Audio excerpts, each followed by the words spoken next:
শ্রোতা বন্ধুরা, আজকের অতিথি আনারুল মোল্লা মহাশয়।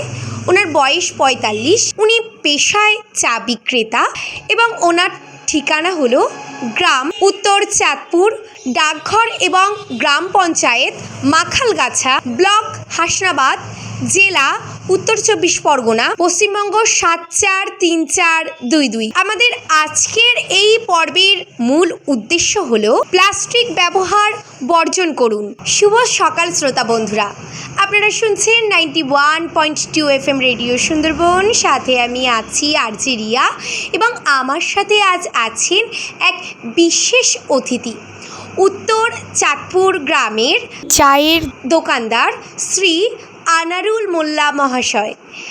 আনারুল বাবু, আপনাকে 91.2 FM রেডিও সুন্দরবনের পক্ষ থেকে স্বাগত।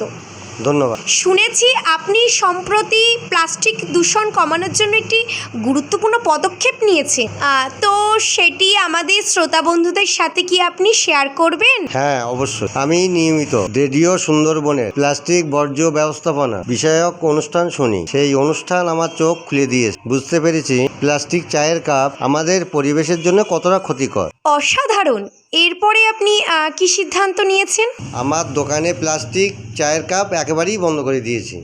এখন আমি মাটির ভাঁড়ে চা বিক্রি করি। আমি বিশ্বাস করি যে একটু খরচ বেশি হচ্ছে ঠিকই, কিন্তু পরিবেশের জন্য খুবই উপকার এবং স্বাস্থ্যকর বটে। খুবই অনুপ্রেরণাদায়ক পদক্ষেপ এটা মোল্লাবাবু আপনার। আচ্ছা মোল্লাবাবু, আপনার আশেপাশের মানুষজন কি আপনার এই পদক্ষেপটি অনুসরণ করছে? হ্যাঁ, অনেক ক্রেতা আমার এই উদ্যোগকে প্রশংসা করেছে। আশেপাশে কিছু দোকানদারও এখন ইকো ফ্রেন্ডলি বিকল্প নিয়ে ভাবতে শুরু করেছেন। আমি তাদের বোঝানোর চেষ্টা করি এটা কেন গুরুত্বপূর্ণ।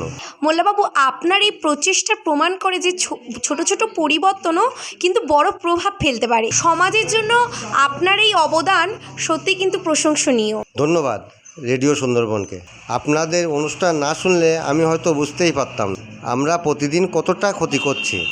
আবারও আপনাকে ধন্যবাদ মোল্লাবাবু।